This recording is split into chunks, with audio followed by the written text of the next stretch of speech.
Hello, my friends. Good morning, good afternoon, and good evening. Okay, today, Chapter 8, Putting the Mind to Work. All right, now, we are talking about relative clauses today. But first, I thought it was necessary to, review what relative clauses are. Relative clauses give additional information about nouns, substantivos, and they are introduced by relative pronouns. That, which, who, whose, where, and when, among some others. Now, here is an example. I don't like stupid people who always complain. Now, here, the relative clause is who always complain. Now, who always complain is giving additional information about the noun. The noun here is stupid people. Okay, now, this relative clause uses a relative pronoun. The relative pronoun here is who. And who connects the clauses in the sentence. Here we have a clause, I don't like stupid people.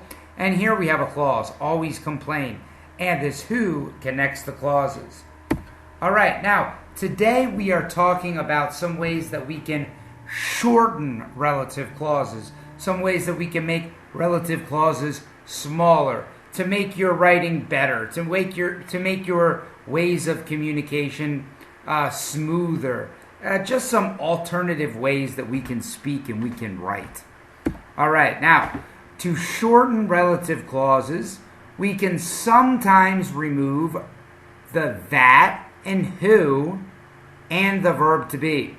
For example, here we have people who are going to parties have a greater chance of getting coronavirus. Here, we can remove the who and we can remove the verb to be, and it's fine. It doesn't change the meaning. In this example, the relative clause is basically optional. We can say, people going to parties have a greater chance of getting coronavirus, or people who are going to parties. We don't need the that or who and the verb to be. All right, now, we can sometimes remove who or that and change the verb into a gerund. For example, here I have people who study physics in college need to be very good at math.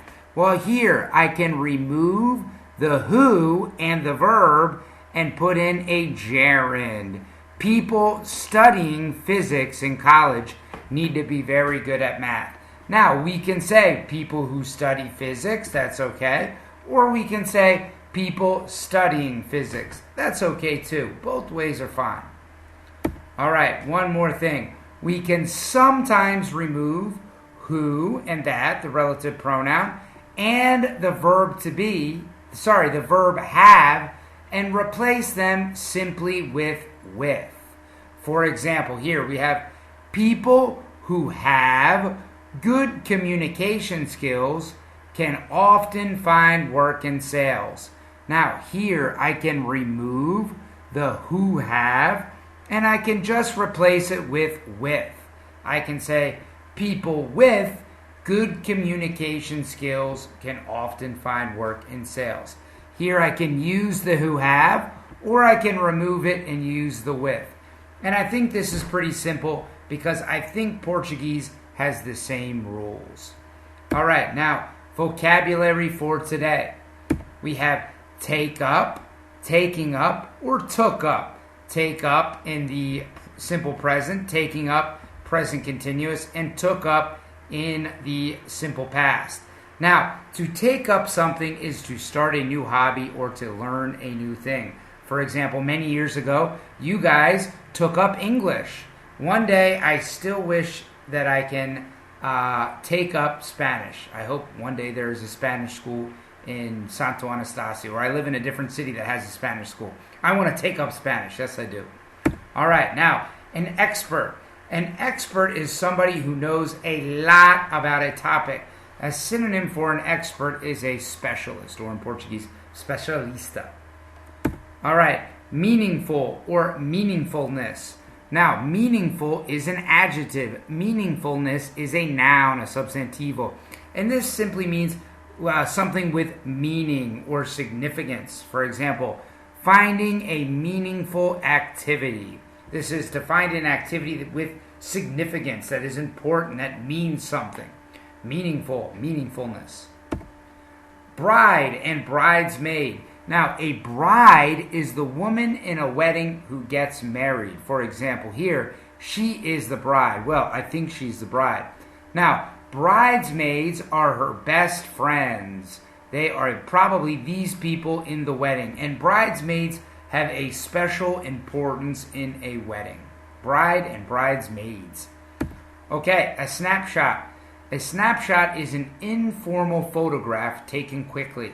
For example, we can say he's taking a snapshot of the sunset. This is called a sunset. Well, it might be a sunrise, I don't know.